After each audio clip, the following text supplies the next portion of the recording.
Thank you very much, Chairman sir, allowing me to speak on the High Court and Supreme Court judges' salaries and conditions of services amendment bill. मैं जिस बात को आखिर में बोलने वाला था उसको शुरू कर लूं क्योंकि माहौल ऐसा बन गया है। 3 मिनट है। माहौल ऐसा बने मेरा सर, मेरा तो 8 मिनट है पहले से तय है। नहीं, क्योंकि ऐसा नहीं होगा। आपके पार्टी की तरफ से तो कोई बोल हाँ, पार्टी की तरफ से एक बोला तो इसलिए कम बोला। खैर सर, आप बैठे हैं तो प्रोटेक्शन आप मुझे देंगे। मैं यही कहना चाहता हूं कि उत्तर प्रदेश में, पश्चिम उत्तर प्रदेश के अंदर हाई कोर्ट की बेंच की डिमांड एक लॉन्ग पेंडिंग डिमांड है, दशकों पुरानी डिमांड है। वो डिमांड फुलफिल होनी चाहिए। सर, सहारनपुर से चल करके 800 किलोमीटर चल करके हाई कोर्ट का न्याय लेने के लिए इलाहाबाद जाता है वेस्टर्न यूपी का आदमी। मेरी सरकार से ये मांग है, मैं जानता हूं यहां जितने लोग डिस्कस कर रहे हैं सरकार इतनी कमजोर भी नहीं है, क्योंकि हम लोग बैठे हैं तो कह रहे हैं कि साहब सुप्रीम कोर्ट सुनता नहीं।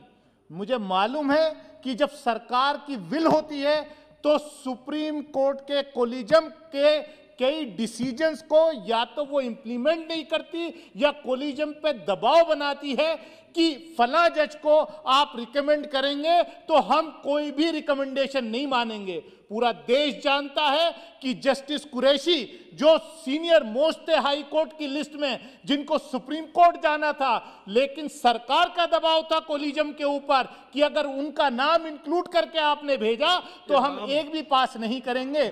और इसलिए जो है कोलिजम ने पिछले 1.5 साल तक कोलिजम ने 1.5 साल तक रिकमेंडेशन नहीं की। 1.5 साल तक कोलिजम की रिकमेंडेशन नहीं होने दी गई। मैं सभापति महोदय आपके माध्यम से इतना ही कहना चाहता हूं कि इस देश में न्याय जो है, न्याय की क्या स्थिति है।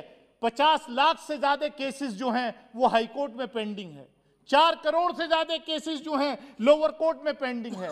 और इसमें बड़ी संख्या जो है इस देश के गरीब समाज की है, जो दलित है, पिछड़ा है, अकलियत है, आदिवासी है, उसकी जो है उनके केसेस पेंडिंग है। मैं आपके माध्यम से ये भी कहना चाहूंगा कि पिछले कुछ दिनों में देखने को मिला है कि जो representation SC ST OBC minorities का होना चाहिए, मैंने आप ये एक एग्जांपल दिया। सरकार को जहां चाहिए होता है वहां सरकार दबाव बना लेती है, लेकिन जब SC ST OBC माइनॉरिटीज के रिप्रेजेंटेशन की बात आती है तो सरकार दबाव नहीं बनाती।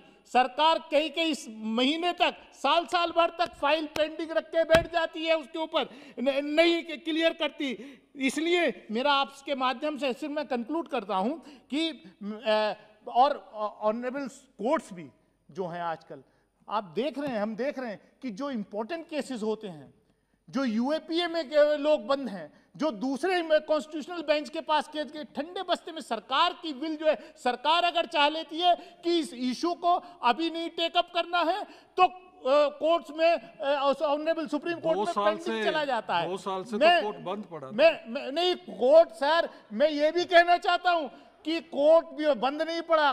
क्योंकि पिनाकी जी कहेंगे कि लॉयर्स जो हैं, अब बड़े लॉयर तो घर में बैठ के, कई बार हमने क्लिपिंग देखी किस तरीके से जो है, किस हालत में बैठ करके ऑनलाइन हियरिंग में जो है हो रही थी। मैं चाहता हूं कि इस गरीब को, सर मैं कंक्लूड कर रहा हूं, गरीब को हायर जुडिशियरी में न्याय नहीं मिल रहा है, क्योंकि जो रिप्रेजेंट करने वाले लोग हैं हायर जुडिशियरी में, जो एडवोकेट्स हैं, उनकी फीस इतनी ज्यादा होती है कि गरीब आदमी वो एफोर्ड नहीं कर पाता। मैं इसी बात के साथ कि हाई कोर्ट की बेंच पश्चिम उत्तर प्रदेश में मुरादाबाद मंडल में, मेरे यहाँ गढ़मुक्तेश्वर ब्रजघाट इतने बड़ा तीर्थ स्थल बन रहा है, कम से कम वहीं आप दे दीजिए। माननीय लॉ मंत्री साहब, आपकी सरकार उत्तर प्रदेश में भी है, केंद्र में भी है, और आप अगर चाहें तो कर सकते हैं।